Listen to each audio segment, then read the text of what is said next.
আল্লাহ বলেন বান্দা, জান্নাত এমন একটা আরামের জায়গা, এমন একটা বাসস্থান, এই বাসস্থানের মধ্যে তুমি যা চাবা তাই তুমি পেয়ে যাবা। মা তাশতাহি আনফুসুকুম, তোমার নফস, তোমার দিল যা আশা করবে, আগ্রহ প্রকাশ করবে, জান্নাতের মধ্যে তুমি তাই পেয়ে যাবা।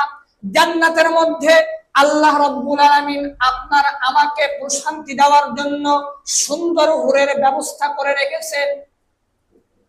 সুন্দর হুর, সুন্দর নারীর ব্যবস্থা আল্লাহ রাব্বুল আলামিন আপনার জন্য আমার জন্য জান্নাতে ব্যবস্থা করে রেখেছেন। যাদের সম্পর্কে বলা হয়েছে তাদের থুতুর মধ্যে এত পরিমাণ মিষ্টতা, তারা যদি পৃথিবীর বুকে তাদের থুতুকে নিক্ষেপ করত, পৃথিবীতে যত লবণাক্ত পানি আছে সব মিঠাতে